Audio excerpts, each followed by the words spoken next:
라임 프렌즈. 마리 퀴리. 오래전 여성 과학자가 많지 않았던 때, 여성이 어떻게 과학자가 되느냐는 편견을 깨고 여성 최초로 노벨상을 받은 과학자가 있어요. 바로 마리 퀴리인데요. 그녀의 위대한 업적은 어릴 적 작은 꿈에서 시작되었답니다.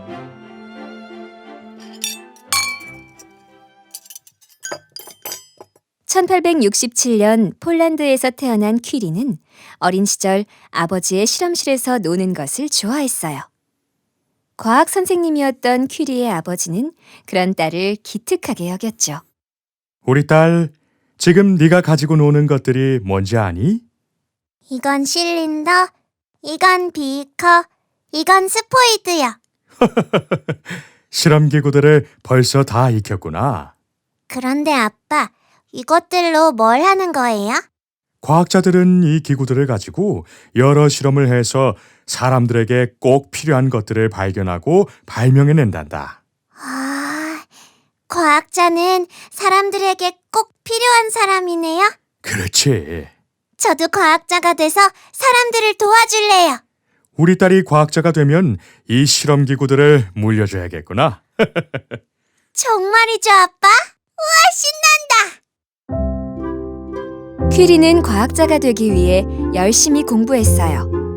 집안 형편이 어려워졌을 때도 공부를 포기하지 않고 낮엔 일을 하고 밤엔 공부를 했어요.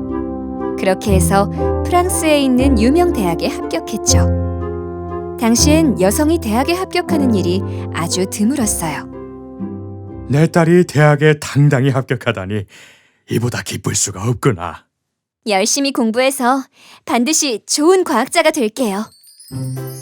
퀴리는 대학에서 열심히 공부를 했고 대학을 수석으로 졸업했어요. 그리고 인생의 동반자 피에르를 만났죠. 당시엔 여성이 결혼 후 공부를 하거나 직업을 갖는 것이 흔치 않았어요. 하지만 퀴리는 남편 피에르의 지원을 받으며 연구를 지속해 박사에 도전했어요. 여보, 무슨 책을 그리 열심히 보는 거예요? 저는 그동안 아무도 하지 않은 새로운 연구를 하고 싶어요. 그래서 지금까지 과학자들이 연구한 자료들을 살펴보고 있어요. 그런 생각을 하다니 대단해요. 그래, 연구하고 싶은 것을 찾았나요? 베크렐이라는 과학자가 발견한 우라늄에서 나오는 빛에 대해 연구하고 싶어요. 이 빛을 내는 물질이 무엇인지, 그리고 그 빛으로 무엇을 할 수 있는지 알아보고 싶어요. 좋은 생각이에요. 나도 당신을 도울게요.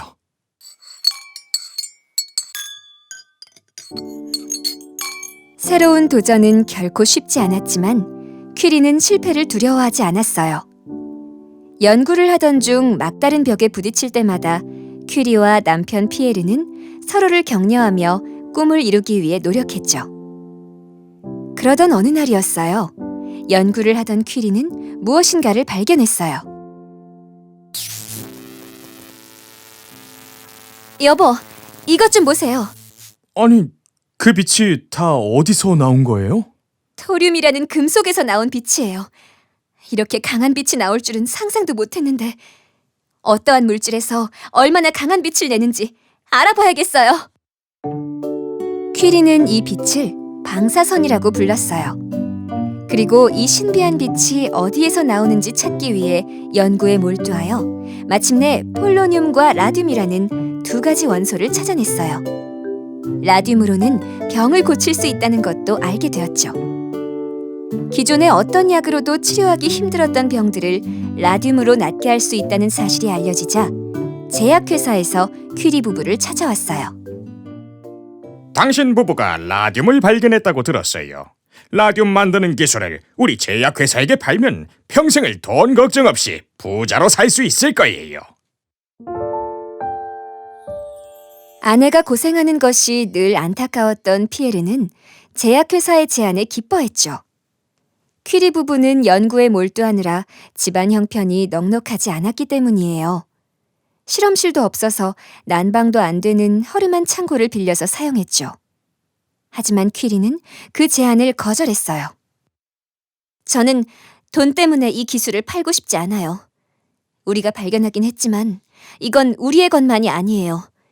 과학은 세상 모든 사람의 것이 되어야 해요.